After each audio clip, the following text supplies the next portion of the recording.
오늘 사도행전 9번째 시간, 우리 사도행전 2장 마지막 42절부터 47절의 말씀을 가지고 신앙생활은 이렇게 하세요라고 하는 제목으로 말씀 나눕니다. 어제는 베드로의 설교로 하루에 3,000명이나 구원받는 그러한 일을 살펴보았습니다. 베드로가 기적을 설명하는데 무엇을 가지고 설명합니까? 요엘서에 나타난 성령의 능력으로 설명하고 있습니다. 그리고 그들이 그 말씀을 듣고 우리가 어찌할꼬 하며 그들이 죄의 문제를 가지고 깨닫게 됩니다. 그것을 베드로가 그래 깨달았으면 됐다 이 정도 선에서 멈추는 것이 아니라 회개하라고 말합니다.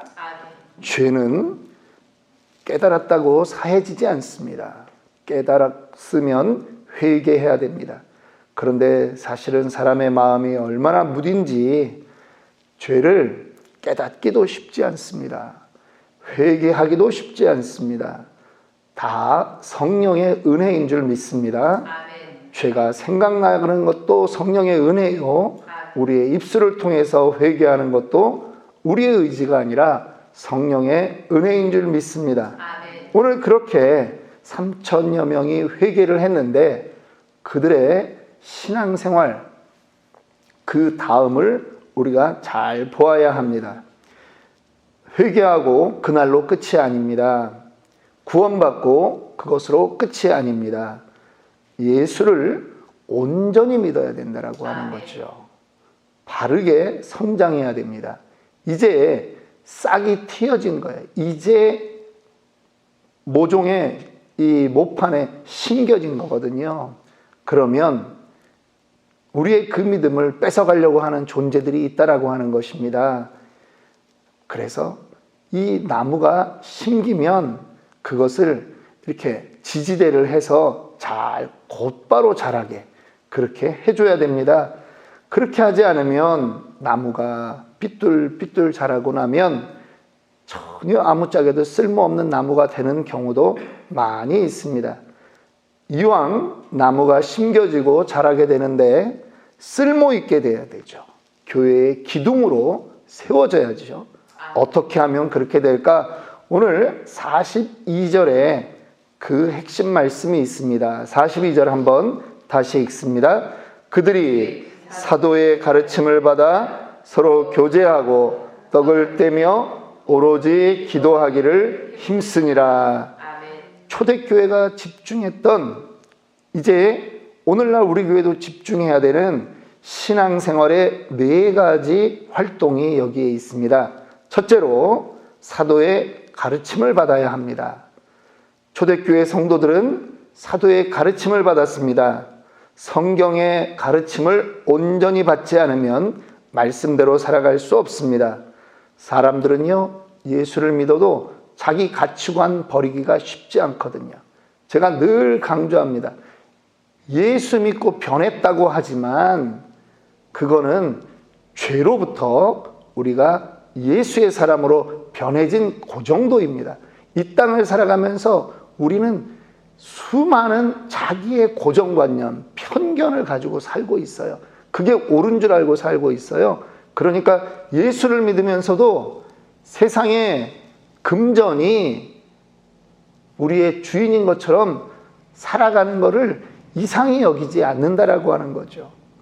성경은 뭐라고 말합니까? 뭐라고 얘기해요? 우리의 삶이 어떠한 방향으로 가야 돼요? 항상 하나님께 집중해야 되는 거예요. 무엇을 먹을까, 무엇을 마실까, 무엇을 입을까 염려하지 않는 그러한 인생이 되어야 돼요. 고린도전서 10장 30절에 뭐라고 해요? 먹든지 마시든지 무엇을 하든지 다 하나님의 영광을 위하여 하라고 하는 게 성경이 가르친 가치관이에요. 이게 세계관이에요.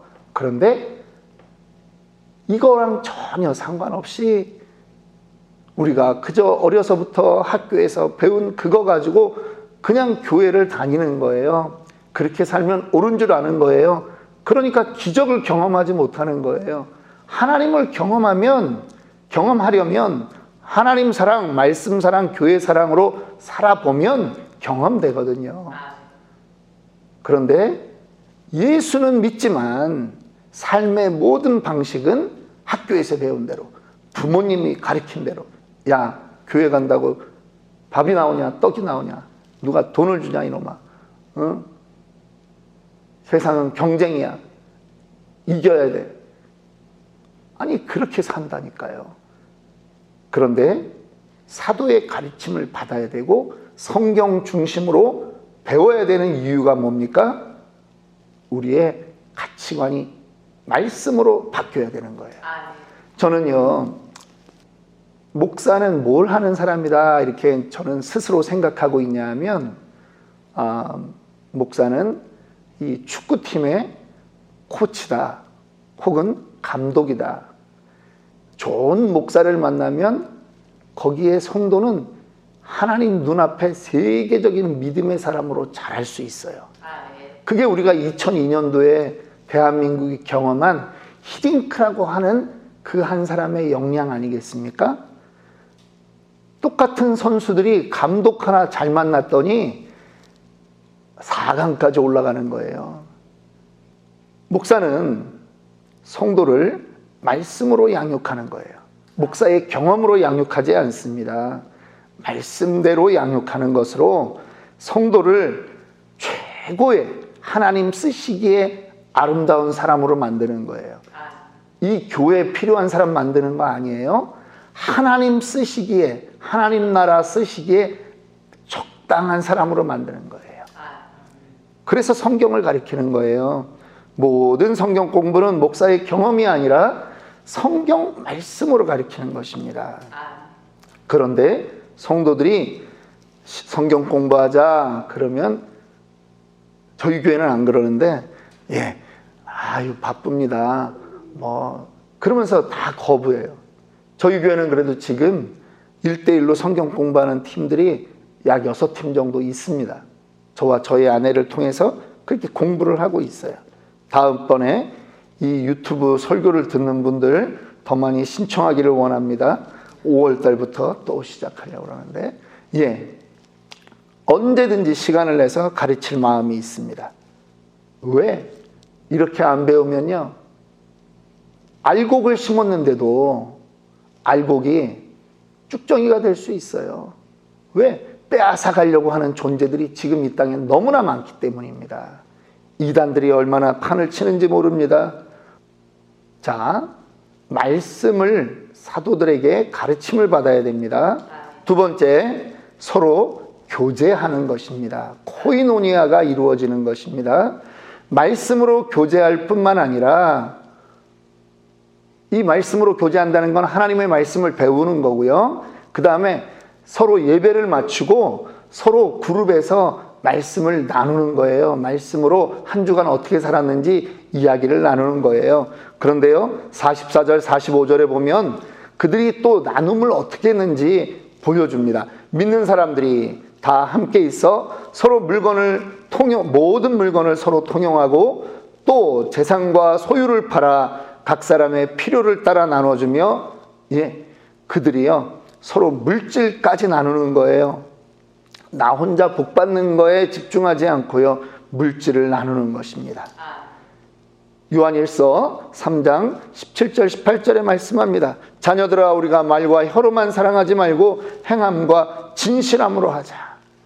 어려운 사람 있으면 돕는 것이 성도의 공동체에서는 반드시 있어야 한다라고 하는 것입니다. 세 번째입니다. 떡을 떼었습니다. 그들의 신앙생활은 늘 떡을 떼는 그러한 일을 했습니다. 이 떡을 뗀다라고 하는 것을 학자들은, 어떤 사람은 성찬을 했다, 우리식으로 얘기하면 침례교에서 주의 만찬을 했다, 이렇게 한정합니다.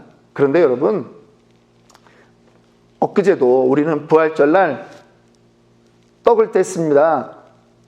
성찬식을 했어요. 그리고 예배를 마치고는 또 나가서 우리는 요 옆에서 카페테리아에서 또 다 같이 또 식사를 하는 겁니다.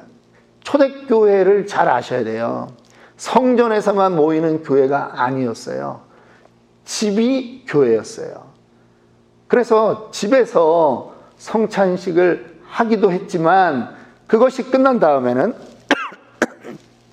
어떻게 합니까? 같이 밥을 먹는 교제를 하는 거예요. 음식 먹는 거는 너무나 중요합니다. 음식을 먹음으로 하나가 되는 거예요. 그 우리 한국말이 아주 정확하게 얘기하잖아요. 식구라고 그러잖아요. 식구. 밥식자, 입구자. 밥 먹는 사람이 내 가족이에요. 그러니까 교회는 이 밥 먹는 일에 사실은 신경을 많이 써야 됩니다. 예. 밥 먹을 때 믿음이 자라나고 마음이 열려요. 이 중요한 겁니다. 마음이 열려요. 우리 아는 목사님이 모교회 목사님이 늘 하는 말씀처럼 목구멍이 열려야 귓구멍이 열린다고. 예. 밥을 먹어야 돼요. 예. 자, 네 번째입니다. 그들이 먹고 끝난 게 아니에요. 기도에 힘썼습니다. 초대교회 성도들은요, 핍박이 늘 있었습니다. 그래서 기도하는 거예요. 기도에 힘쓰는 거예요. 여러분, 우리에게도 기도할 일들이 얼마나 많습니까? 우리를 두렵게 하는, 우리의 시선을 빼앗아가는 일들이 얼마나 많습니까? 기도해야 됩니다. 기도해야 됩니다. 이 새벽 시간, 참 이 시간이 귀한 이유가 무엇입니까? 우리만 기도할 뿐 아니라 또 못 나온 성도를 위해서 기도하는 자리잖아요.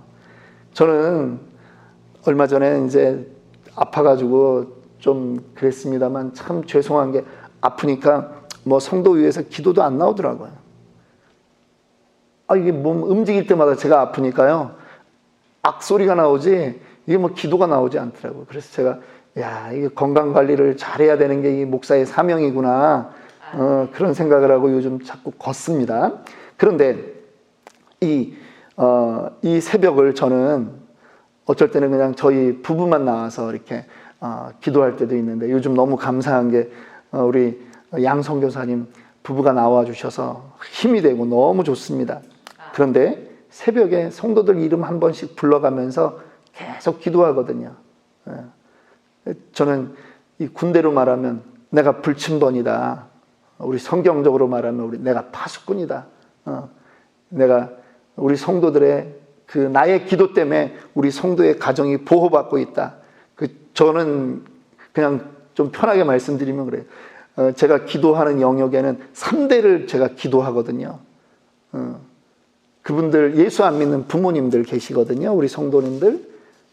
본인은 잊을지라도 나는 한국에 계신 그 부모님 이름까지 저는 기억하니까, 적어냈으니까 제가 3대를 내가 기도하는 목사가 되자. 하루에 한 번이라도 그 이름 한번 불러주자. 하나님 들으신다. 제가 이제 그러는 거죠. 근데 저도 예수 안 믿는 가정에서 자랐어요. 우리 부모님들이 예수 안 믿었어요. 어머님이 예수 믿다가 일찍 돌아가셨어요. 대학교 1학년 때. 아버님이 저 40살에 돌아가시니까 제가 한평생 아버지 이름 불러가면서 기도했는데 나중에 영접하시고 가셨거든요. 그러니까 제가 우리 성도들 그 마음을 알죠. 그래서 제가 한국의 아버님이 아프시다, 그런 기도 제목이 올라오면 제가 옛날에 우리 아버지 생각하면서 제가 기도하는 겁니다. 그러니까 이 새벽이 제가 잘났다는 게 아니라 목사 만들어준 하나님, 그리고 저에게 부족한 저에게 성도 붙여주신 그 은혜를 생각해서 내가 3대를 끌어안고 기도하자, 그런 겁니다. 그들이 오로지 기도했다라고 말합니다. 오로지 기도했다. 이 오로지라고 하는 이 헬라어 단어는요, 그냥 오로지 기도만 했다 여기에 속하지 않아요. 4가지 지금 말한 거에 이 단어가 다 연결되는 거예요. 전심이라는 말이죠. 사도에게 말씀 가르침 받고, 전심으로 가르침 받고, 전심으로 교제하고, 전심으로 떡을 떼고, 전심으로 기도했다라고 하는 것입니다. 그랬더니 하나님을, 맨 마지막 절입니다. 하나님을 찬미하며 온 백성에게 칭송을 받는 겁니다. 그리고 주께서 이 교회들을 통해서 구원받는 사람을 날마다 더하게 하시는 것입니다. 오늘 그와 같은 역사가 우리 가운데 여전히 살아날 것을 믿습니다.